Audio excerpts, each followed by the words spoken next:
Arrancamos el tiempo de tertulia y tengo aquí a mi vera, María Jamardo, ¿qué tal? ¿Cómo estás? ¿Qué tal? Muy buenos días. Muy buenos días, qué bueno tenerte aquí en la trinchera. Bueno, un día más. A dar la batalla, ¿no? A dar la batalla, a dar la batalla. Raúl Vilas, ¿qué Buenos tal? Director días, de Libertad Manuel. Digital, ¿cómo estás? Muy bien, estupendamente. Y Rafael Núñez Huesca, ¿cómo estás, Rafael? ¿Qué ¿Todo tal? bien? Buenos días, muy bien, fenomenal. Bueno. Un placer estar aquí. Pues un auténtico placer contar con vosotros. Señores, tenemos que empezar por donde tenemos que empezar. Renovación del Consejo General del Poder Judicial después de 5 años de parálisis vergonzosa, aberrante por parte... Bueno, en este caso hablan, el PSOE acusaba al Partido Popular de bloquear, el Partido Popular acusaba al PSOE de exactamente lo mismo. La cuestión es que entre unos y otros, 5 años con la casa sin barrer. Una renovación del Consejo que finalmente se ha podido acordar esta semana con la promesa de que, bueno, ya vamos a abordar una reforma en seriedad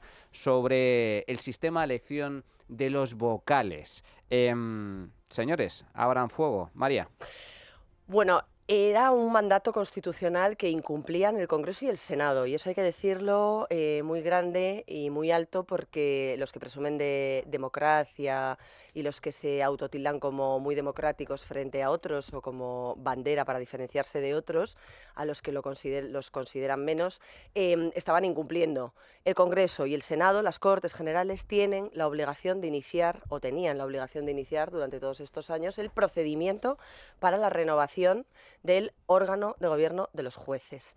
Y además así se lo dijo el Tribunal Europeo de Derechos Humanos a una asociación, la Asociación Judicial Francisco de Vitoria, que recurrió al Tribunal Europeo de Derechos Humanos la decisión del Constitucional de no amparar a 6 candidatos de esa asociación que iban a ser propuestos como vocales del Consejo en las anteriores negociaciones, hace 2 años, ¿os acordáis? Hace 2 años vista que también hubo un intento por consensuar el cambio de asientos en el órgano.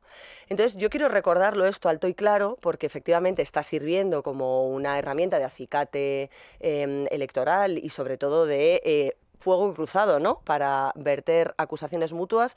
Insisto, tenemos unas instituciones que son el Congreso y el Senado que tienen la obligación, o tenían la obligación, de renovar ese Consejo. Hecha esta aclaración, me parece, como a la mayoría de los profesionales con los que por mi especialidad en tribunales tengo que trabajar a diario, y la mayoría de asociaciones de todo signo, de jueces y fiscales con las que he hablado estos días, que es positivo, pero, puntos suspensivos. Hay el pero. Claro. La clave es el pero. Entonces, todos, y eso es una cuestión bastante preocupante, valoran muy bien que se haya renovado. Era una situación insostenible, sobre todo porque el Supremo tiene 25 vacantes y agonizaba en cuanto a la resolución de las causas pendientes, algunas salas incluso con el mínimo legal para constituir cada una de las secciones que están previstas en la ley, y que por lo tanto en cualquier momento, ante una enfermedad, un fallecimiento de un magistrado, una excedencia, una jubilación, se quedaban desde luego tiritando. Pero sí que detrás viene esa crítica a, primero, el nuevo reparto de sillones; segundo, el que no hayan sido capaces de hacer la reforma o de abordar la reforma del sistema de elección de los 12 vocales de procedencia o de extracción judicial antes de que se renovase el Consejo General del Poder Judicial; y todos muy escépticos. La mayoría tienen dudas muy severas de que ese compromiso de aprobar la proposición, porque la proposición se va a presentar, los vocales van a trabajar en ella, estoy segura de que habrá después de verano una propuesta magnífica para despolitizar ese sistema de elección, pero luego ya veremos si las cámaras, con las mayorías necesarias, las apoyan, y ya estamos viendo algunos gestitos que parece que no están por la labor de modificar o de perder esa cuota de control sobre el gobierno de los jueces. Bueno, aquí inicialmente se vendió el acuerdo como un avance importante, no solo para renovar el Consejo, sino para despolitizar la justicia, pero lo cierto es que Bolaños apenas tardó 24 horas en decir quieto parado, que aquí no ha cambiado absolutamente nada, que sí, que el Consejo va a presentar un estudio, un informe, una propuesta, pero nosotros nos mantenemos en nuestra posición y ya veremos qué es lo que finalmente se decide. A este respecto, yo creo que se evita el mal mayor, el peor de los escenarios, que era este ultimátum absolutamente aberrante de Sánchez diciendo o llegamos a un acuerdo o asalto la justicia por las bravas, pero por otro lado da la sensación o huele a gran oportunidad perdida. Rafa y Raúl. Bueno, yo creo que nadie puede negar que estamos mejor que hace una semana, aunque no estamos, o sea, no tenemos motivos para ponernos a tirar cohetes. Estamos de acuerdo todos en esto. Pero estamos de acuerdo en que se ha salvado una situación gravísima y una amenaza explícita del presidente del gobierno sobre una amenaza explícita de colonizar el Poder Judicial, de rematar a Montesquieu en su tumba. Creo que desde un punto de vista jurídico, luego haré un brevísimo análisis político, pero desde un punto de vista jurídico es una buena cosa y creo además que es inédito, que no había ocurrido nunca que el gobierno le concediera el mismo número de vocales a la oposición, 10 y 10. Se reparten los jueces, los políticos, esto es así. No es una buena cosa, esto es así. No es lo que quería el Partido Popular, también esto es así. Pero es el mejor, creo que es el mejor de los pactos posibles. 10 y 10. Esto va a suponer, para hacer un ejercicio de pedagogía, que los magistrados del Supremo de las comunidades autónomas puedan por fin renovarse con un equilibrio y además, y esto también creo que es una buena cosa, con mayorías reforzadas de 3/5. Es decir, desde hoy, desde que se apruebe esto en el Congreso, si es que finalmente llega a aprobarse, que yo creo que sí, los magistrados nombrados por Pedro Sánchez y los suyos no podrán actuar de manera independiente si no llegan a un acuerdo con al menos algunos de los magistrados del Partido Popular. 3/5, mayoría reforzada. Te apostillo, no son todos magistrados, no son todos jueces. Hay miembros del Consejo General del Poder Judicial que no son jueces y magistrados. Lo digo porque luego la gente se confunde y parece que pones ahí jueces para que tomen decisiones. El Consejo General del Poder Judicial no dicta sentencias. Simplemente aclararlo, porque luego la gente se confunde y cree, fíjate, han puesto ahí 20 que nos van... No, no. Un mínimo de 12 tienen que ser jueces. Sí, pero... De los 20, un mínimo de 12. No, pero esa es la reforma a posteriori. De lo que estamos hablando es de que para tomar las decisiones en el seno del Consejo, que va a nombrar a esos magistrados que van, por ejemplo, a completar las salas del Supremo o las presidencias de los Tribunales Superiores de Justicia... Y de las audiencias provinciales. Exacto. No todos son jueces. O sea, los señores que se sientan en los sillones del Consejo General del Poder Judicial, no todos son jueces. Hay algunos fiscales, por eso, hay algunos creo, catedráticos... si no me equivoco, que se exige que un mínimo sí que procedan de la judicatura. 12, de extracción judicial, que son de los que se habla de... Exacto. Pero el gran avance, en línea con lo que comenta Rafa, yo creo que... Y esto sí, yo lo aplaudo, ¿eh? A mí dentro de todo el pacto que sea, aparte de la renovación, que era necesaria, que por cierto, a ver, esto de que era necesaria, es que a veces olvidamos, es que el Consejo estaba en funciones, por lo tanto prorrogaba su mandato, era aberrante que durante 5 años no se hubiera producido la renovación cuando tocaba, pero el bloqueo en los nombramientos se produce por obra y gracia de Pedro Sánchez, que le quita la competencia al Consejo para nombrar puestos vacantes en las altas instancias, a modo de presión, no, como no quieres llegar a un acuerdo conmigo, más que nada, como no aceptas el trágala que le planteaba al Partido Popular, le voy a quitar competencias al Consejo General del Poder Judicial para realizar nombramientos. Esto es lo que subyace en el bloqueo y el mal funcionamiento de los órganos judiciales durante los últimos tiempos. Dicho lo cual, para mí, lo más valioso del acuerdo es esa mayoría reforzada. Es que ahora el Consejo ya no hay una mayoría clara. Van a tener que acordar vocales progresistas, por así decir, y vocales conservadores. Entre ellos van a tener que acordar 3/5 para nombrar altas instancias judiciales. Y esto es muy importante, Raúl. Sí, estoy muy de acuerdo con lo que habéis dicho todos. Yo creo que para analizar esto hay que tener en cuenta, primero, cuál era la otra alternativa. Porque claro, tú puedes valorar el pacto en sí mismo, pero es que estábamos ante una inminente espantada Aguilarte. O por lo menos había ese temor. A que se quedase el Supremo descabezado y ante un asalto de Sánchez y sus socios, con lo cual el acuerdo es bueno porque la alternativa era peor. El acuerdo, evidentemente, si nos ponemos desde un punto de vista teórico de lo que nos gustaría, podría ser mucho mejor. Y la segunda cosa, hay que analizar por un lado el acuerdo y luego si pensamos o no que lo va a cumplir Sánchez y el gobierno. Que va a ser que pero no. El acuerdo sí que avanza en el camino de la independencia judicial y sí que es vinculante y sí que dice que se va a reformar el sistema de elección. se va a cambiar. O sea, que el Consejo General del Poder Judicial va a elaborar un informe para cambiar el sistema de elección. Si se va a cambiar, evidentemente, ahora todos los eligen los políticos. Y se menciona que garantice la participación directa de los jueces. Y se dice, de acuerdo con el informe del Estado de Derecho de la Unión Europea. Ese informe del Estado de Derecho dice que al menos 10 de los 20 deben ser elegidos por sus jueces. Nuestra Constitución dice que 12, pero bueno, al menos 10. Con lo cual, si se cumpliese el acuerdo, o si se cumple, lo previsible es que el Consejo General del Poder Judicial, en su informe, recomiende pasar a un sistema, yo creo que será de 10 y 10. Y ya lo último, eso hay que votarlo en el Congreso y es vinculante, o sea, están obligados a que se tramite en el Congreso. Y aquí no le vale a Sánchez con lo que se ha comentado también, que haga enmiendas con sus socios, porque es una ley orgánica. La mayoría que tiene de gobierno tampoco le serviría. O sea, lo que salga del Consejo General del Poder Judicial y se tramite en el Congreso como ley necesita que el apoyo del PP y del PSOE, porque una ley orgánica necesita una mayoría reforzada. Y no perdamos de vista algo que para mí es clave, es capital, y aquí ya entro en el terreno del análisis político, y es que hay un fedatario, que es Bruselas. Es decir, aquí hay una maniobra política, bajo mi punto de vista, muy astuta, muy inteligente del Partido Popular, y es decir, yo negocio contigo, pero no en Madrid, en Bruselas. Vamos a tener un fedatario, y si me mientes a mí, que puedes mentirme, de hecho, en tu naturaleza está mentirme a mí y a los españoles, vas a mentir también a Europa. De manera que como herramienta de coacción a mí me parece extraordinario. El presidente Feijóo le respondía ayer o anteayer a Bolaños diciendo, bueno, es posible que ustedes quieran romper lo que ya han escrito y lo que ya se han comprometido, pero explíquenos esto en Bruselas.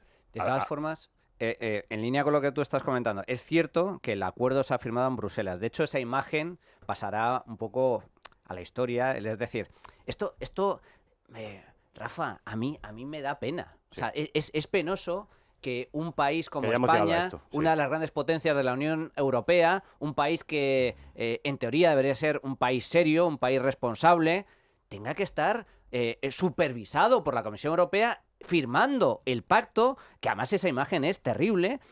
Pons a un lado, Félix Bolaños al otro, en la mesa sentados, firmando, y detrás, a modo de señorita Rottenmeier, la comisaria responsable. Es decir, esto no es propio de un país serio, María.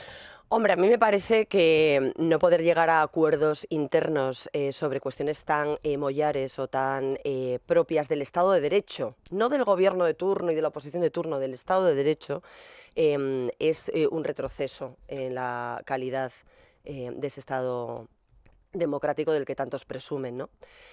Europa creo que obvia algunas de las cuestiones o de la letra pequeña de lo que está pasando en España, o no quiere entrar demasiado, y a la vista está que en los últimos años tampoco ha sido precisamente Europa el refugio de la judicatura española cuando ha acudido a los tribunales belgas y a otros tribunales de países comunitarios, que eso de la euroorden, por ejemplo, lo han dejado bastante diluido, por no decir sin sentido alguno, porque si partimos de la esencia propia de las órdenes de entrega, es un mecanismo inmediato de cooperación, en el que no se cuestiona si el que está reclamado va a sufrir maltrato o no, si va a ser condenado a pena de muerte. Eso está superado y por eso se hace ese pacto comunitario, a diferencia de los países que no son miembros de la Unión, que entonces sí hay un tratado de extradición convencional y hay que ver y entrar a analizar quién te reclama, por qué te reclama y cuáles van a ser las consecuencias de esa entrega, ¿no? Entonces, en eso Europa yo creo que es o mira un poco ojo de halcón, ciertamente, y creo que era bueno efectivamente poner el sello de fedatario de la Unión Europea. Pero claro, cuando uno baja y desciende, ¿no?, a la letra pequeña, se da cuenta de que en esos nombramientos, que efectivamente hay esos 12 jueces y después los vocales que los completan, pues dentro de los jueces designados no todas las asociaciones y las sensibilidades están representadas. Los jueces que no pertenecen a alguna asociación tienen algún representante. Entonces, claro, hay algunas cuestiones que yo creo que sí eran muy mejorables, creo que no se han tenido en cuenta, creo que, por ejemplo, que no haya ningún abogado también es bastante revelador, ¿no? Porque la abogacía es una de las profesiones que más sufren y padecen como todos sabemos, las maldades, ¿no? O los déficits, por no decir maldades, porque no quiero ser dura en eso, los déficits de la justicia española en su día a día. Y bueno, creo que hay muchas cosas mejorables y creo que hay muchas cosas por mejorar. ¿Es verdad que esto era elegir entre susto o muerte? Es verdad, era elegir entre susto o muerte y nos hemos quedado con el susto. Bueno, pues, pero que la gente lo sepa, ¿no? Bueno, susto o muerte, para comentar este tema, qué mejor que acudir a los expertos, a los juristas, a los que realmente, saben y conocen de primera mano cómo funciona la justicia. Y para ello contamos con Luis Sanz, que es miembro de la Plataforma Cívica para la Independencia Judicial y la Asociación Judicial Francisco de Vitoria.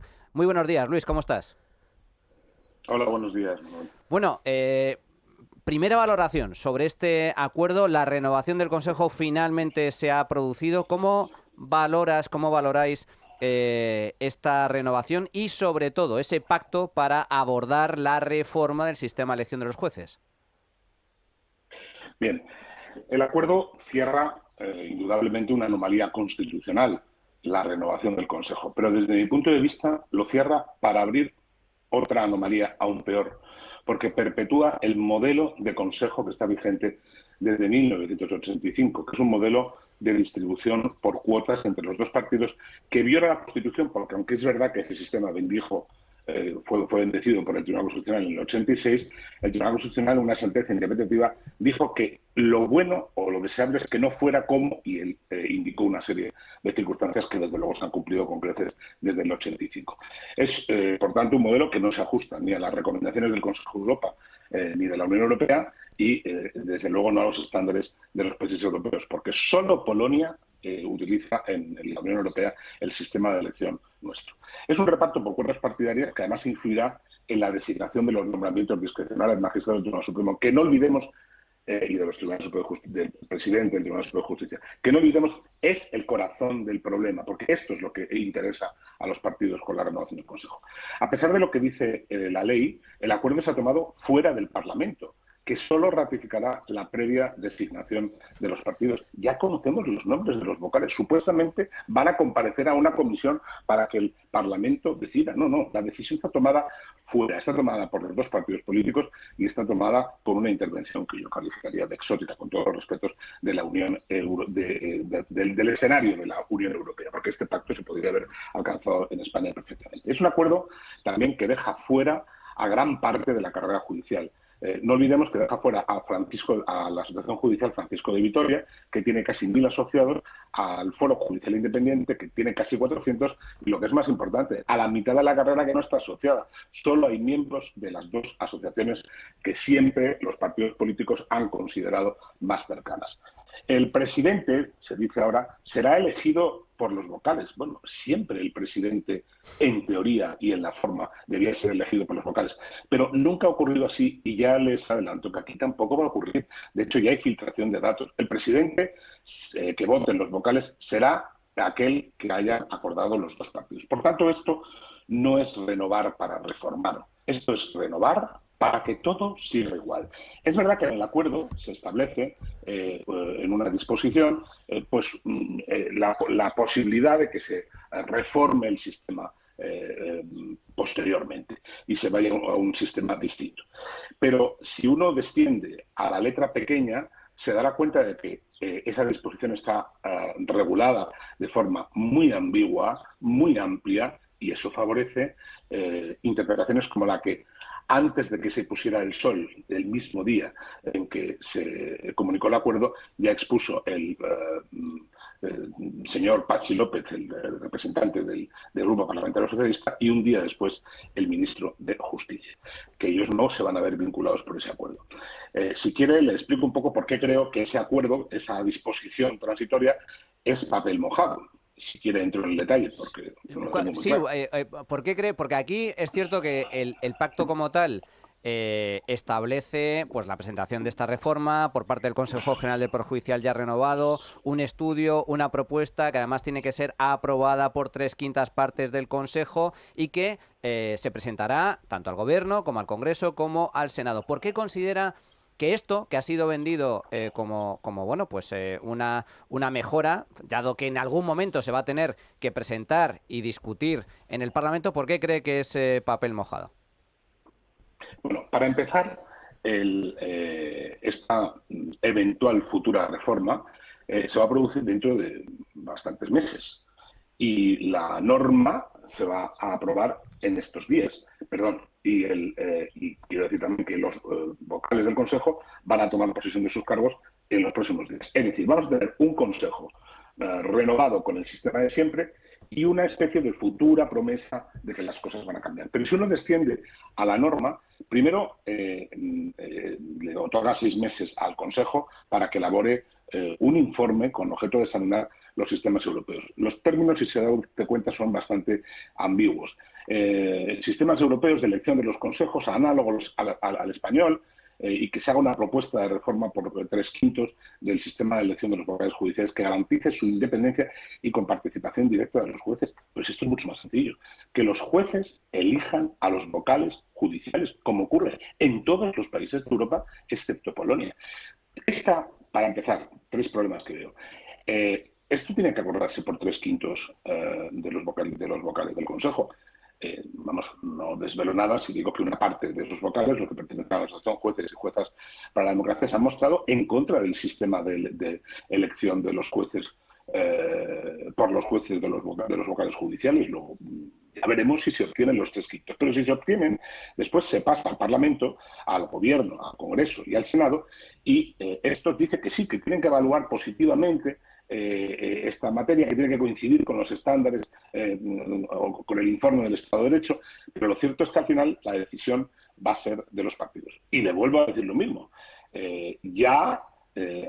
Uno de esos 2 partidos ha puesto en manifiesto claramente que ellos no se van a ver vinculados por un sistema de elección de los vocales judiciales por los jueces. Como no ha sido hasta ahora, el Partido Socialista desde 1985 no ha abandonado esa posición y ahora anuncia que no lo va a hacer. Por tanto, yo pronostico, y si quieren me emplaza para dentro de unos meses, que esto no va a llegar a nada. O si llega a algo, será tan descafeinado. Fíjese, con la normativa actual ya hay una especie de preselección de 36 candidatos, pero esto no es la elección por parte de los jueces. Esto es un sistema que se ideó después del sistema del año 85, pero que al final dejaba en manos de los políticos la designación de los vocales. Esto es muy sencillo, de Manuel. Dejen que los jueces elijan a los vocales judiciales a través de unas elecciones, como por cierto ocurrió con el primer Consejo General del Poder Judicial, regulado en la ley de 1980, que fue el único consejo en el que los jueces fueron elegidos, los vocales judiciales fueron elegidos por los jueces. Señor Sanz, para terminar a modo de titular, ¿se puede decir, como se dice habitualmente, que Montesquieu, es decir, la separación de poderes, murió en España en el año 1985 y que este pacto no garantiza su resurrección? Bueno, el Poder Judicial reside en cada juez o magistrado en el ejercicio de su jurisdicción. No olvidemos que los vocales del Consejo General del Poder Judicial no son Poder Judicial, son el órgano de gobierno del Poder Judicial. Eso es cierto, pero no se puede negar la influencia que tiene este órgano porque por no decir la principal de sus funciones, es el nombramiento de todos los magistrados del Tribunal Supremo, de todos los presidentes de los tribunales de justicia y de todos los presidentes de las audiencias provinciales. Y este es el caramelo que justifica la intervención de los partidos políticos.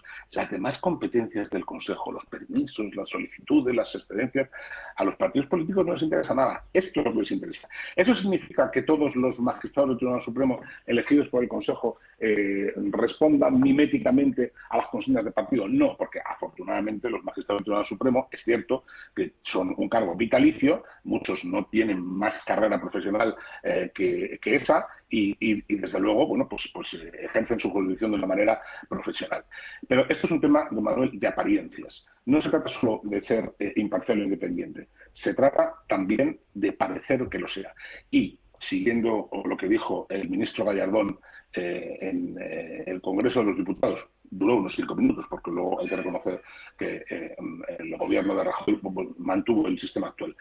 Hay que acabar con el obsceno espectáculo de los políticos que nombran a los jueces, que luego juzgan a los políticos. Don Luis Sanz, miembro de la Plataforma Cívica para la Independencia Judicial y la Asociación Judicial Francisco de Vitoria. Muchísimas gracias, fuerte abrazo. Muchísimas gracias y un saludo a todos. Rafa. Sí, Manuel, es un pacto que, como hemos dicho al principio, y hay consenso en esto, no es el mejor de los pactos, pero sí es el mejor posible. Es un pacto que, contra todo pronóstico, y esto es algo que quizá merecería una reflexión. Yo os confieso que no entiendo por qué estas cesiones del Partido Socialista hoy, en este momento, pero hay un equilibrio entre los nombramientos, entre un partido y otro, que se impone una mayoría reforzada de 3/5, que se enmienda con carácter retrospectivo, es verdad, el nombramiento de Dolores Delgado, esto ya no va a poder ocurrir, y que el objetivo final, su vocación última, es que efectivamente los jueces acaben nombrando a los jueces. Esto hoy no se ha podido conseguir, pero la vocación última, la inspiración de lo que hemos aprobado es esto. Se le puede pedir, entiendo que al Partido Socialista y a Pedro Sánchez no se le puede pedir nada a estas alturas, se le puede pedir al Partido Popular que haga todo esto con una pistola encima de la mesa, con una presión brutal y con un contexto absolutamente hostil y con minoría en el Parlamento. Se le puede pedir, pero técnicamente es imposible. Bueno, vamos a hacer una pequeñísima pausa y regresamos con este y más temas. La trinchera de llamas. Es radio. Bueno, pues ya estamos de vuelta en la tertulia política. Comentábamos, luces y sombras en este acuerdo. La opinión de Luis Sanz al respecto, poniendo más el acento, el foco en las sombras, que las tiene, evidentemente. Pero también hay luces, como comentaba Rafa. Raúl. Sí, y es muy importante, y lo comentaba Rafa, el asunto de las mayorías reforzadas dentro del Consejo, en general por los nombramientos, pero también porque impide que se pueda actuar de manera arbitraria contra jueces como el juez Peinado, el juez Aguirre, contra jueces que sean incómodos para el gobierno. Dicho todo esto, yo creo que el acuerdo es razonablemente bueno, está muy lejos de lo que a mí me gustaría, que es que los 20 vocales del Poder Judicial fuesen elegidos por la carrera judicial. Pero ojo, aunque sea bueno y yo creo que estemos mejor, esto no quiere decir que el asalto a las instituciones se haya frenado, porque ahora mismo el mayor peligro de la independencia judicial no está en la politización del CGPJ, está en el Tribunal Constitucional, que está invadiendo la jurisdicción que no tiene, porque y eso sí que es un tribunal político, no es un órgano judicial politizado, no, es un órgano político que está invadiendo la jurisdicción que no le corresponde. Está anulando sentencias, entrando en la valoración de las pruebas, cuando el Tribunal Constitucional lo único que puede valorar es si se han garantizado tus derechos constitucionales, tu derecho a la defensa, tu tutela judicial efectiva y demás, y no lo está haciendo. Entonces, ahora mismo estamos muy centrados en el CGPJ, pero yo creo que el gran peligro y para la independencia y la gran herramienta de Sánchez para saltarse el Estado de Derecho es el Tribunal Constitucional, yo creo que por eso, sin ninguna duda. María, y lo de Macías es importante por eso. Es verdad que no cambia la mayoría, pero bueno, por lo menos va a dar la batalla. Era una anomalía que el Partido Socialista bloquease en el Senado que el magistrado del Tribunal Constitucional, que hace un año tuvo que renunciar por razones de salud, el que ocupaba esa plaza, y no se quería reponer bajo ningún concepto para mantener esa mayoría 7-4, también era una anomalía que el PSOE bloquease en el Senado la plaza, ¿no?, que debía reasignarse y que en este caso pasa a ocupar uno de los vocales salientes del Consejo General del Poder Judicial. Nuestras felicitaciones a José María Macías, gran jurista, gran magistrado que pasa efectivamente al Tribunal Constitucional. En línea con lo que comentaba Raúl, a mí sí me parece muy preocupante porque el Tribunal Constitucional realmente se está convirtiendo en un tribunal de apelaciones, cuando eso no es su objetivo. El Tribunal Constitucional no es poder judicial. Y esto hay que repetirlo hasta que nos aburramos, porque la gente cree o tiene la sensación o se ha generado la percepción, que es algo que me parece dramático, de que el Tribunal Constitucional está para corregir al resto de tribunales de este país. Y no es cierto. Y lo dicen los votos particulares de los magistrados que están combatiendo muchas de las decisiones que se están tomando ahora mismo por ese rodillo del 7-4. No es que lo opinemos los periodistas o que los ciudadanos tengan una percepción adulterada de la realidad, no, es que los votos particulares que se están recogiendo en la mayoría de las decisiones políticas que está tomando el órgano de garantías lo apuntan en esa dirección. Por eso hay que repetir que el Tribunal Constitucional no es poder judicial, ni siquiera está integrado totalmente por magistrados. Solo 2 de los miembros de esos 7 del bloque izquierdista del Tribunal Constitucional llegaron a ser magistrados del Supremo. Solo 2 de los 7. Me parece relevante decirlo. Pero si es que hay Porque claro, que otros 5 juristas de reconocido prestigio, vamos a entrecomillarlo o ponerlo entre paréntesis, que no son magistrados del Tribunal Supremo, que es la más alta magistratura de este país, enmienden las decisiones de 8, 10 magistrados de instancia o del Supremo, a mí me parece que es como si el soldado enmienda la orden del general. O si el, no sé, auxiliar sanitario cuestiona la orden o enmienda la orden de un cirujano en una sala de operaciones.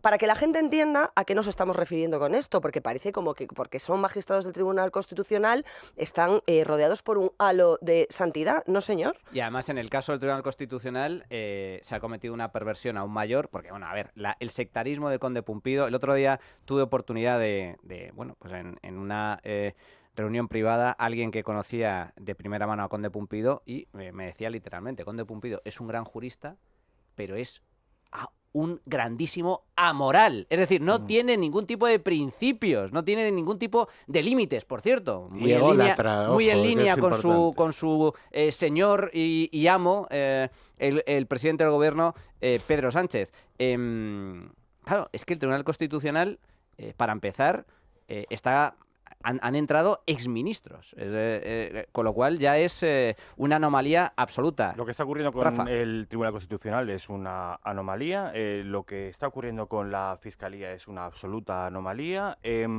y fijaros lo que voy a decir y supone una autocrítica al sistema político y a los actores de ese sistema político, incluyendo mi propio partido. El modelo político jurídico español no estaba preparado para un test de estrés tan brutal como el que le está sometiendo el presidente del gobierno. Sin duda. Y cuando el Partido Popular, que ocurrirá más pronto que tarde, llegue al poder, deberíamos reforzar los contrapoderes en previsión de que en algún momento, Dios no lo quiera, un desaprensivo como Pedro Sánchez pudiera de nuevo hacer una enmienda al modelo constitucional del 78. No estábamos preparados para esto.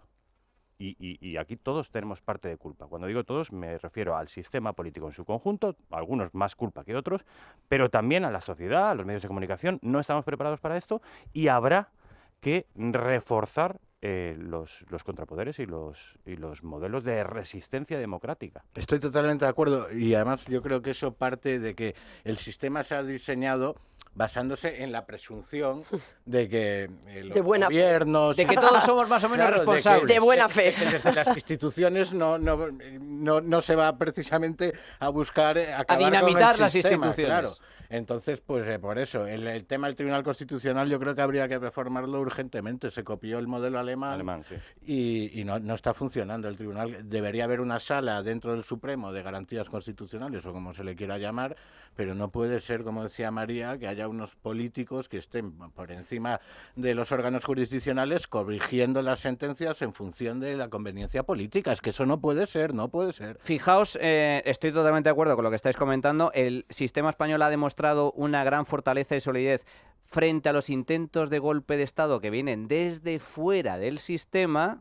Y ya hubo un caso paradójico al respecto y la democracia sobrevivió y salió fortalecida, pero es la primera vez que asistimos a un intento de golpe de Estado desde el propio sistema y esa es lo que lo hace diferencial.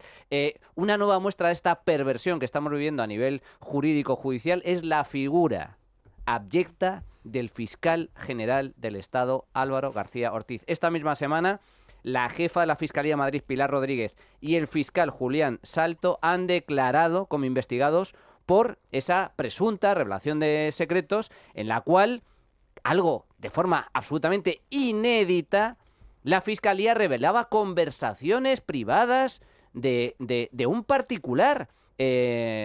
Algo inédito y absolutamente demencial. Y los fiscales que están ahora mismo declarando ante la justicia, investigados por este tema, relacionado, todo el mundo sabe, relacionado con el caso de la pareja de la presidenta de la Comunidad de Madrid, Isabel Díaz Ayuso, lo han dicho claramente. Ambos han declarado en sede judicial que fue el fiscal general del Estado, García Ortiz, el que dio la orden expresa de emitir esa nota difundida por la Fiscalía en la que se informaba sobre cuestiones que tenían que ver, confidenciales, con un caso judicializado. Rafa.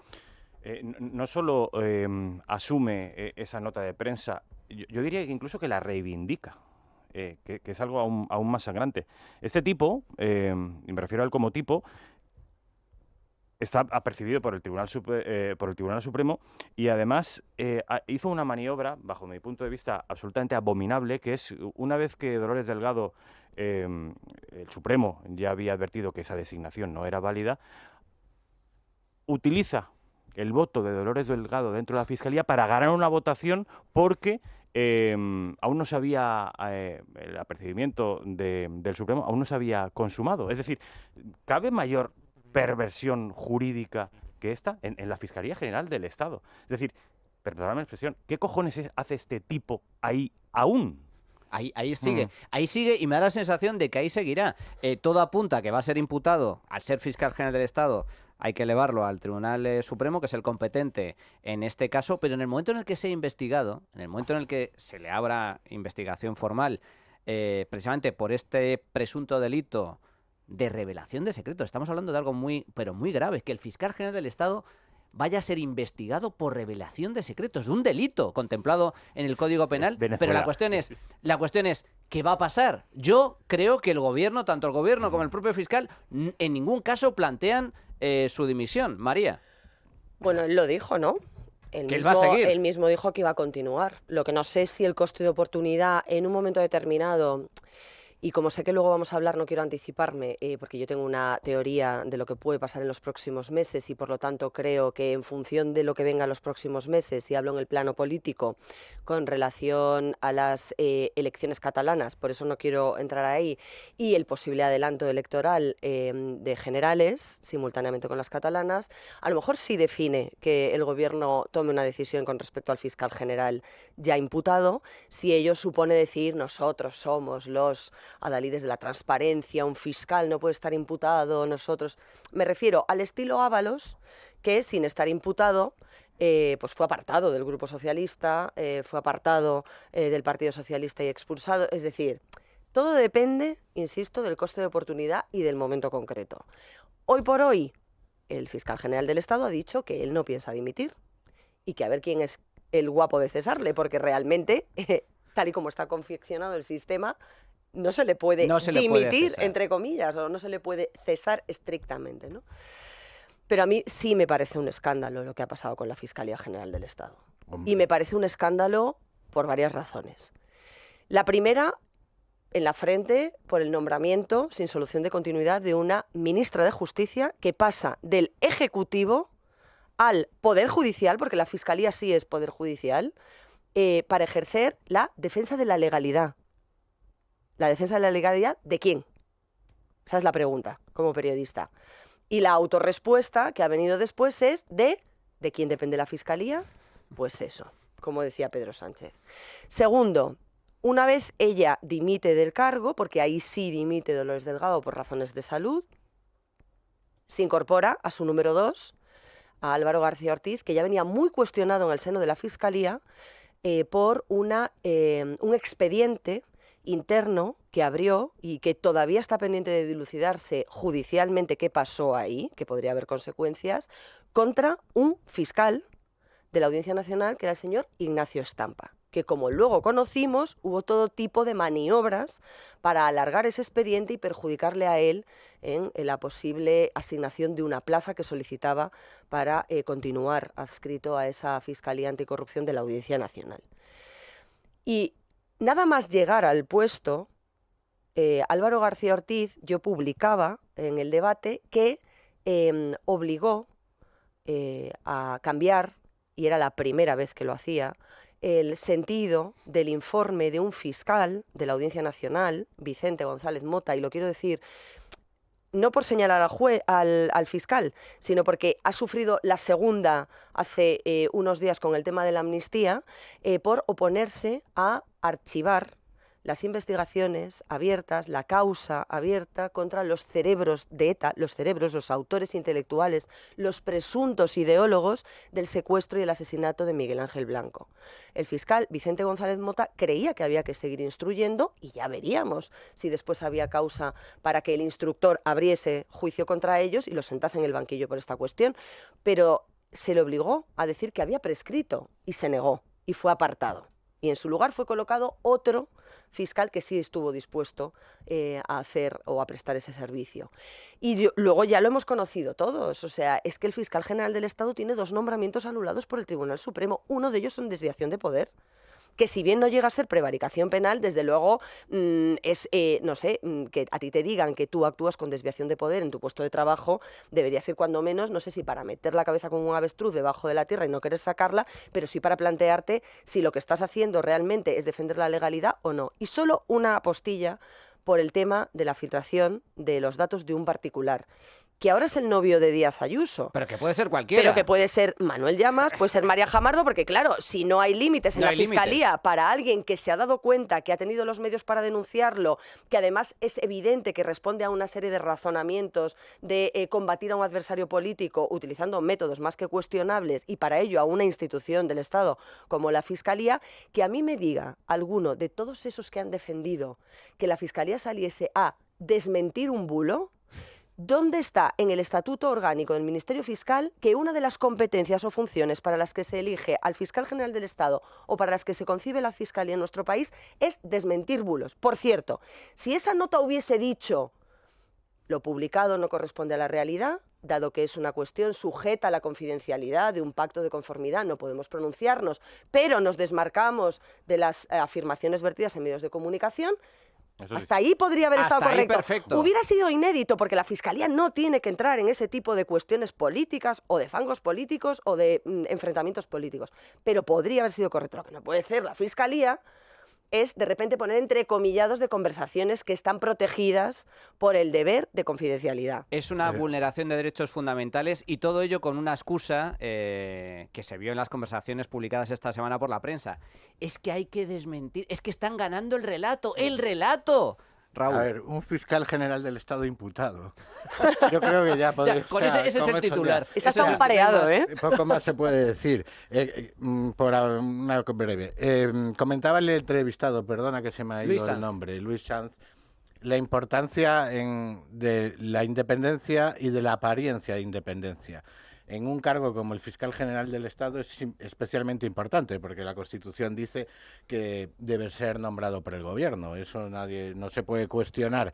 Quizá haya cierta candidez en el diseño constitucional que, claro, parte de la presunción de que el gobierno no va a estar contra la legalidad. Entonces, pues dices, bueno, pues a quien debe velar por la legalidad que lo nombre el gobierno. Probablemente ahora, con la experiencia de estos 45 años, pues cabría algún cambio. Pero quiero decir, en este caso es que la apariencia de independencia es muy importante y puede parecer una anécdota, pero en uno de estos últimos actos institucionales que se celebraron en el Congreso, pues ahora mismo no recuerdo cuál fue, pero recordáis todos las fotos del compadreo sin ningún rubor del fiscal general del Estado con el presidente del gobierno, con su mujer que está sujeta a una investigación.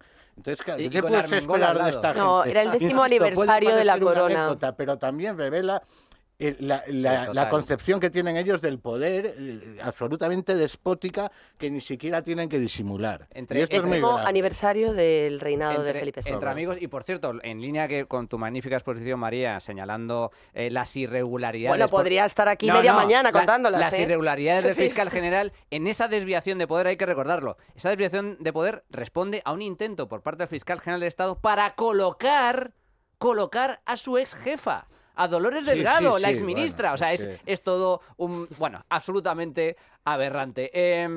Adrián, pequeña pausa, vamos a tomar un poco de aire, a respirar un poco y a tomar un poco de agua para tranquilizarnos y regresamos en breve.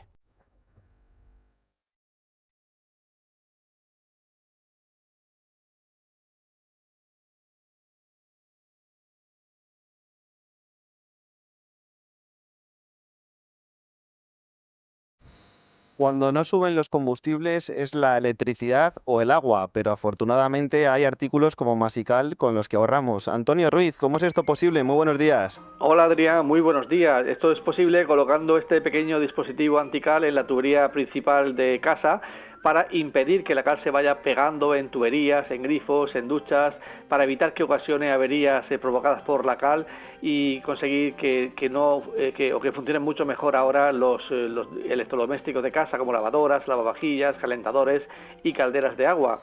Las aguas duras, cuando pasan por donde se encuentra Masical, se van a comportar como aguas más blandas y ello va a suponer una mejor disolución de los productos de limpieza y una mejora importante en el lavado de la ropa, de la vajilla, cristalería, grifería y sanitarios. Y yo sé que tiene muchos más beneficios. Pues mira, tiene un doble efecto. Primero, elimina internamente la cal que se ha ido formando con los años. Eso hará que se elimine y podamos recuperar el caudal de agua perdido en los grifos por donde antes ya salía menos. También evitar que se vuelva a formar la cal en los conductos por donde pasa el agua y en la maquinaria por la que circula la misma. Vamos a apreciar también un mejor funcionamiento de lavadoras, lavavajillas, calentadores y calderas de agua, que van a durar más tiempo. Se van a minimizar las manchas de cal que tanto afean la cocina y sanitarios sobre todo. Y para muchos te aseguro que es un alivio, porque van a comprobar que cuando salen de la ducha o del baño, el picor que algunos notan, ese problema desaparece, consiguiendo pues que te des una ducha, el cuerpo quede más hidratado, una ducha mucho mejor y el cabello mucho más suave también. Y entregáis las máximas garantías como muestra de confianza, ¿verdad? Es el producto más garantizado del mercado. Llevamos 30 años en el mercado, son más de 460.000 usuarios, que son muchísimos los que están recomendando Masical. Todos han recibido y todos reciben por escrito una garantía de duración ilimitada. Dura más de 100 años sin que consuma absolutamente nada y no se estropea nunca. Y además tenemos un año entero de prueba para que en caso de que no nos convenciera, devolverlo y recuperar nuestro dinero. Tenemos diferentes modelos en función de la dureza del agua de cada zona. Podemos destacar Masical Hogar para aguas duras o bien optar por el modelo Masical Premium para aguas muy duras. Entonces, Antonio, ¿cómo podemos hacernos con Masical y si tenemos alguna promoción para hoy? Tenemos la mejor de las promociones, 3 Masicales al precio de 1. Nos tienen que llevar al 968 31 00 66. Por solo 99 euros, en lugar de 1, reciben 3 para que lo puedan compartir y así cada uno pague pues una tercera parte, 33 euros nada más por cada vivienda, que dura toda la vida. 968 31 00 66 y oyentes de la trinchera, los gastos de envío totalmente gratis. Pues ya lo saben, aprovecha la promoción y llama al 968 31 00 66, 968 31 00 66 o también en masical.es.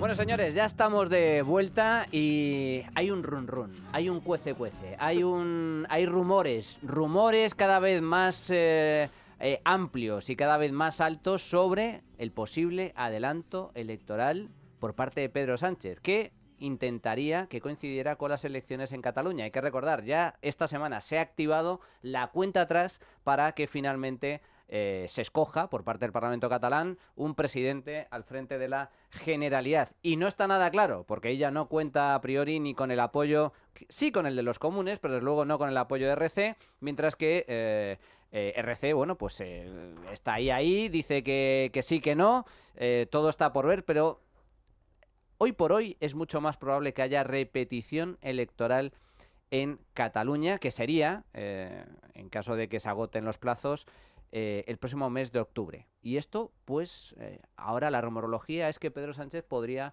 también adelantar las elecciones. ¿Qué opinas al respecto? Rafa, Raúl y María. Solo hay dos comunidades autónomas de 17 donde el Partido Socialista tiene más votos que el Partido Popular. Una de ellas es Cataluña y además la diferencia es de cierta magnitud. La tesis que circula en Madrid, para lo que nos escuchen desde el resto de España, es que efectivamente si nada cambia, el 13 de octubre habrían unas elecciones adelantadas en Cataluña. Esto depende básicamente de un partido que es Esquerra Republicana, que es un partido asambleario, que ahora mismo se están tirando los pelos, algunos quieren apoyar a Illa, otros no quieren apoyar a Illa. Y si finalmente Illa y Junqueras no llegan a un acuerdo y hay elecciones en Cataluña, la tesis que circula es que Pedro Sánchez, sabiendo del impulso electoral que tiene en Cataluña y además del peso demográfico que tiene Cataluña, 8 millones de personas, sumando las 4 provincias son casi 40 diputados al Congreso, aprovecharía para hacer coincidir las catalanas con las generales. Decía antes, fuera de micro, María Jamardo, que también coincidiría con la batalla de cosmovisiones y casi civilizacional que se va a producir en Francia entre la democracia liberal y la ultraderecha, para alimentar más aún ese relato. Hay otra tesis que dice que Pedro Sánchez, sabiendo del vía crucis jurídico que va a padecer su entorno, se defendería mejor desde la Moncloa que desde fuera de la Moncloa. Os confieso, y me dedico a esto, que renuncio ya a hacer elucubraciones y previsiones con un personaje como Pedro Sánchez que ha demostrado que siempre opta por la opción más inverosímil. Raúl. Es que es muy complicado hacer previsiones con Pedro Sánchez, pero bueno, yo creo que ese rumor tiene bastante sentido. Incluso aunque en Cataluña va a haber repetición electoral seguro, pero es que aunque ¿Esto no... lo tienes claro? Prácticamente, sí. También hay con cierta cautela porque pero vamos, sí, yo estoy prácticamente convencido. Pero incluso aunque no la hubiera, el panorama para Sánchez después del verano es no aprobar los presupuestos. Podemos lo veo muy complicado y es que además necesita que le apoyen todos lo que llaman ellos mayoría progresista y tal. Lo podemos casi descartar y son 4 diputados. Sumar ha explosionado, hay una guerra civil, no tiene liderazgo y yo veo imposible satisfacer dentro de lo que es Sumar al mismo tiempo en los presupuestos por el asunto de la financiación autonómica a Compromís y a los comunes, porque y ya lo han dicho además. Entonces, más allá incluso de que haya o no repetición electoral en Cataluña, Sánchez se enfrenta después del verano a un panorama ingobernable. Es Sánchez, él no se puede descartar que incluso tire sin presupuestos, pero es muy complicado. Entonces sí que lo lógico sería que hubiese unas elecciones en otoño. Y hacerlas coincidir con las catalanas también parece lo lógico. Ojo, que siempre creemos que hay esa limitación legal de que no puede haber en el mismo territorio en un plazo de 3 meses 2 elecciones, pero esto afectaría al inferior, quiero decir, no podría Cataluña, si ya están convocadas unas generales, no podría convocar las autonómicas en 3 meses, pero sí Sánchez podría convocar, si a él le parece una idea buena, y ojo, porque ya nos ha sorprendido, el domingo siguiente a las catalanas. Quiero decir que pueden coincidir exactamente el mismo día o ser en 15 días o no. Como hay que mojarse, ¿no? Yo creo que va a haber elecciones generales en otoño. Va a haber adelanto. Sí. Y María, antes nos avanzabas tu tesis. ¿Cuál es tu tesis al respecto? A ver. Bueno, es que a mí me cuesta mucho encajar en una personalidad política como la del señor Pedro Sánchez esa magnanimidad con la que se ha presentado a negociar el Consejo General del Poder Judicial. Entonces ya eso me hace sospechar, sí. porque ¿qué puede ganar? Porque esa es la pregunta. ¿Qué puede ganar Pedro Sánchez renunciando a controlar el Tribunal Supremo? Aunque, paréntesis, y como muy bien señalaba antes Raúl, sabe que controla en último término el Constitucional, que es el que le va a salvar al final todas las leyes o las iniciativas más polémicas y políticas, pero renunciando a controlar el Tribunal Supremo o, en su defecto, el Consejo General del Poder Judicial, que es el encargado de nombrar a esos jueces que conforman el Supremo. Solo la expectativa de algo mejor, yo creo. Entonces, partiendo de esa premisa, una se presenta y dice: resulta que Sánchez sabe que sus socios están amortizados, porque en Cataluña, que es donde él mantiene todavía esa capacidad de crecimiento de voto, lo hizo y creció fundamentalmente a base de fagocitar a Esquerra. Es decir, los equivalentes al socialismo sanchista en Cataluña, que para votar a un sucedáneo, que además está enfrentado con Puigdemont y que no tiene prácticamente capacidad de decisión en el Parlamento Nacional, pues hombre, voto a los socialistas de Illa, que me van a colar las mismas historias que estamos exigiendo con Esquerra Republicana y presionados por Junts, a los que necesita para conservar esos 7 votos de la investidura, y por lo menos es el partido que está gobernando a nivel nacional. Segundo, sabe que Sumar está fagocitado por el Partido Socialista. Y sabe que esta legislatura está condenada a actuar como un zombi, a vagar en el desierto sin mayor pena ni gloria. Y vuelvo a insistir, la expectativa es mucho mayor. ¿Continúo los 2 años que me quedan en estas circunstancias solo por y para estar en el poder? ¿O expectativa? Convoco elecciones, repito o reedito los posibles pactos, justifico una nueva victoria de Illa en la que ya los de Esquerra van a tener que apoyar sí o sí, aunque pierdan votos y estén en una peor posición si es que se diese el gobierno de los socialistas, que en esta ocasión no pudieron entregar tan fácilmente, y tengo 4 años más. 2 frente a 4. ¿Pedro Sánchez? Bueno, va a estar interesante. O sea, las expectativas de victoria, en todo caso, habrá que verlo. Yo estoy de acuerdo con lo que comentabais tanto Raúl como Rafa, que el único que sabe realmente lo que puede pasar es el propio Pedro Sánchez. Y si algo ha demostrado Sánchez es que es absolutamente imprevisible, pero es muy hábil en el ámbito político. Eso también le una caracteriza. cosa, lo que sepa hoy no tiene por qué coincidir con lo que piense dentro de 2 meses. Para nada, O sea, puede cambiar, no lo puede sabe cambiar, ni él. puede cambiar de opinión. Si me permitís, vamos a cambiar completamente de tercio para centrarnos en un problema que muy real, muy cercano, que afecta a muchísimos españoles. Ahora comienzan las vacaciones, hay mucha gente que se mueve por España, hay otros que se van fuera, pero mucha gente que se mueve por España, se va a costa, se va a segundas residencias, hay muchos turistas que vienen a visitar España y tenemos un problema muy grave con la sanidad, con la atención sanitaria. Para abordar esta problemática contamos pues con uno de los mejores, Antonio Zapatero, ex viceconsejero de Salud Pública de la Comunidad de Madrid y actual secretario ejecutivo de Asistencia Sanitaria del Partido Popular. Señor Zapatero, ¿qué tal? Muy buenos días, ¿cómo está?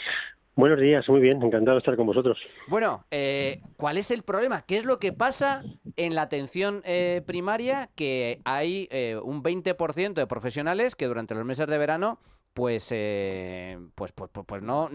no cubren esas plazas. Hay una reducción de personal durante estos meses y, sin embargo, la gente, que yo sepa, se sigue poniendo enferma. ¿Cuál es el problema? Vamos a explicarlo bien para que los oyentes lo entiendan. A ver, partimos de situación ya precaria. Ahora mismo, el Gobierno o el Ministerio reconoció hace un mes que faltan en España aproximadamente unos 5.000 especialistas de medicina de familia, que van a ser 9 o 10.000 dentro de 3 años.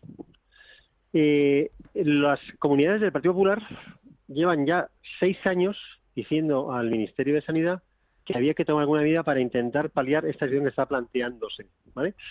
Evidentemente, en ese sentido no ha hecho nada, y esta ministra, que desde diciembre está recibiendo avisos importantes por parte de las comunidades del Partido Popular, tampoco ha hecho nada. Faltan 5.000 ahora. ¿Qué ocurre ahora? Ocurre que, como motivo de la pandemia, el año 20, la incorporación de médicos y residentes, en vez de producirse en mayo, como es lo habitual, se produjo en septiembre. Entonces, los residentes de familia terminan el mes de septiembre. ¿Eso qué supone? Supone que ahora, cuando los médicos de primaria y de hospital, que también afectan a hospitales, cogen sus vacaciones reglamentarias, no se dispone de esta última promoción, que son 2.300 médicos, para poder hacer las suplencias de verano. Hay que decir que es importante, y la gente a lo mejor no lo sabe eso, que el Ministerio de Sanidad, que evidentemente tiene pocas funciones porque están transferidas a Sanidad a la comunidad, tiene una muy importante, y es es el que decide cuántos médicos se forman y de cuántas especialidades. Es decir, que esa capacidad de solucionar el tema numérico de falta de médicos es responsabilidad exclusiva del Ministerio de Sanidad. Y además, en el tema este concreto que estamos hablando de este verano, el Ministerio, como responsable de la formación de especialistas médicos, hubiera tenido la capacidad de tomar una medida extraordinaria, no tiene extraordinaria, para permitir que los médicos que van a acabar en septiembre pudieran acabar en el mes de julio y así poder contratarlos. Y, por supuesto, no ha hecho nada una vez más. Respecto a esto, precisamente, el Partido Popular ha presentado una proposición, ¿no?, de ley que ha salido adelante gracias a los votos del PP, de Vox, de PNV y de UPN, precisamente para que el Ministerio de Sanidad elabore un plan de contingencia ante la falta de sanitarios en verano. ¿En qué consiste esta proposición? ¿Cuáles son las medidas que proponen desde el Partido Popular para paliar este déficit de médicos durante el verano? ¿Y por qué el PSOE se empeña en votar en contra? Bueno, no lo sé porque el PSOE, que gobierna en alguna comunidad autónoma, son pocas, pero evidentemente esto repercute, como decías antes, en todas y sobre todo va a repercutir más en aquellas en las que se desplazan los ciudadanos en lugares de vacaciones. De hecho, sabemos ya que ya se ha anunciado por algunas comunidades que se cierran centros, lo cual es inexplicable que alguien se oponga a esto. Es inexplicable, es decir, que no tiene sentido. ¿Qué es lo que se ha pedido? Se ha pedido que el Ministerio, como responsable de la decisión de cuándo se termina la formación especializada, se hubiera adelantado la posibilidad de terminar la residencia de familia este año, esos 2.300 médicos, 2 meses antes, y que se hubieran podido contratarles como médicos adjuntos de medicina de familia y de pediatría. Bueno, pues no ha hecho nada y argumenta una serie de cuestiones que dependen de sus competencias para poder haber tomado la medida y solucionarlo. Entonces, la perspectiva, porque no solamente afecta a medicina de familia, que es probablemente la más importante, y pediatría, afecta a ortopedas médicas y quirúrgicas que tienen una formación de 4 años. Así que también va a haber carencia de médicos en hospitales. Así que esto va a generar un problema este verano importante. Ya para terminar, debido a, por su conocimiento de la materia, usted es médico, conoce perfectamente cuáles son los problemas estructurales de la sanidad pública en España. Todo apunta, y es evidente, ahí están los datos, que faltan médicos en España. ¿Cómo es posible que haya este déficit de médicos? ¿Cómo es posible que no logremos cubrir las plazas, las demandas, para que contemos con los médicos y los sanitarios suficientes? De hecho, tenemos un problema añadido. Por otro lado, faltan médicos, pero es que además hay muchos médicos que se forman en universidades españolas que una vez que consiguen el título o tienen la experiencia necesaria, se van fuera. ¿Cuál es el problema desde su punto de vista? Esa pregunta es muy buena, es la quid de la cuestión. Mira, el tema es que por ley, en este país, desde el año 2012, es obligatorio cumplimentar lo que se llama el registro de profesionales sanitarios.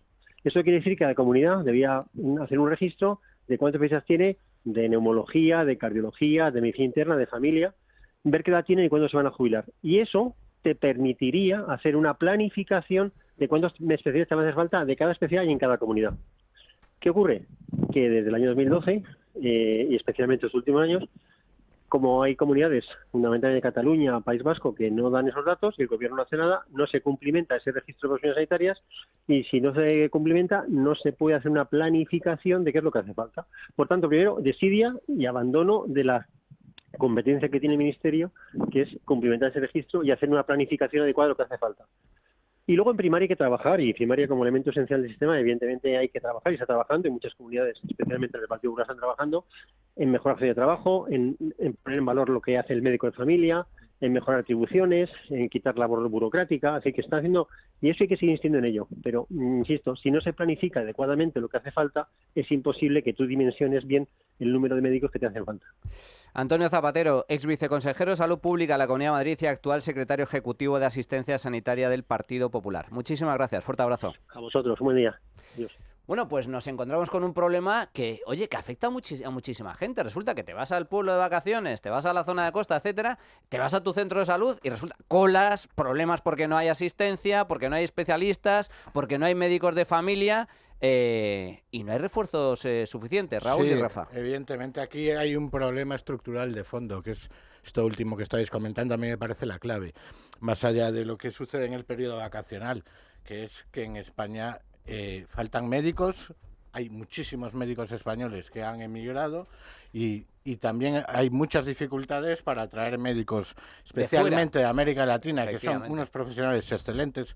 Ahora que hay un discurso tan anti-inmigración, sin hacer diferencias, quiero destacar esto. El otro día una persona cercana al que está pasando, pues un familiar suyo, una verdadera pesadilla, me lo comentaba, lo bien que ha sido atendido y lo cariñosos que fueron con él y que todos eran latinos.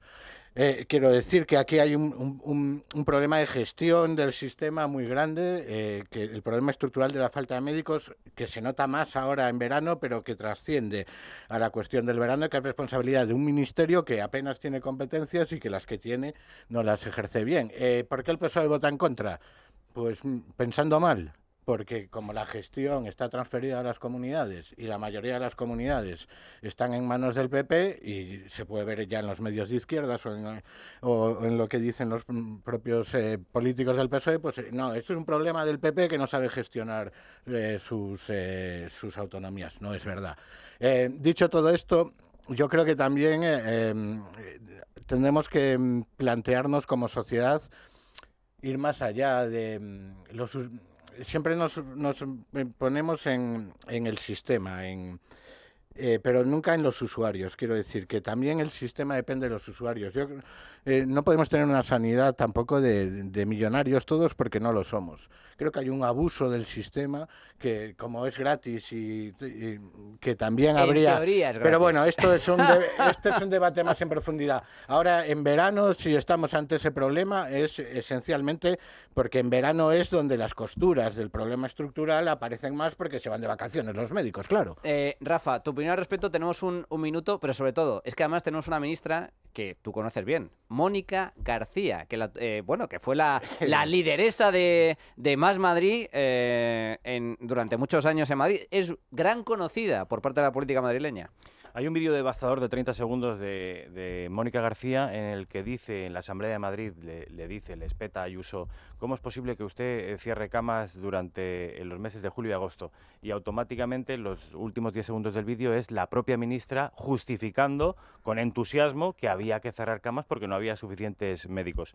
El Ministerio de Sanidad, en el modelo político español, tiene pocas competencias, pero entre las que tiene está la de proveer de efectivos y agilizar la homologación de los títulos. No está haciendo ni una cosa ni otra. A mí me parece que es un debate capital de los muchos que habrá que abordar. Adrián, ¿cómo ha sido el resultado de la tuit encuesta? Pues hoy preguntábamos en Twitter, ¿creéis que Pedro Sánchez despolitizará la justicia tras la renovación del CGPJ? Dábamos 3 opciones: sí, porque así está acordado; no, porque el pacto no lo incluye; o es un nuevo engaño. Y con el 88% ha ganado es un nuevo engaño. No me digas, pero o sea, nuestra audiencia no se cree la palabra de Pedro Sánchez. Incrédulos. Esto es increíble. Esto es increíble. Y también nos han dejado estos los oyentes a nuestro teléfono móvil. En principio no me fío de Sánchez porque lleva un historial largo. La clave está en lo que presione Europa. No tengo ni la más mínima esperanza de que Sánchez despolitice la justicia, todo lo contrario. Ahí los dos partidos, PP-PSOE, van de la manita juntos. Han hecho números y saben conscientemente de que de los 350 diputados tienen 247. Por consiguiente, esto ya es un mal endémico que tiene España y que está llevando a la autodestrucción de la democracia. No lo aceptará y volverá a engañar. Pero vamos, la culpa la tienen tanto PP como el PSOE. El PP más por fiarse del PSOE. Para la pregunta de hoy, por supuesto que este personaje no va a despolitizar la justicia. Pensar lo contrario es de ser muy ignorante. Me parece muy bien que hayan llegado a un acuerdo los dos partidos mayoritarios, pero sinceramente no confío nada en lo que va a ocurrir a partir de ahora. Venga el que venga, nos van a engañar lo mismo.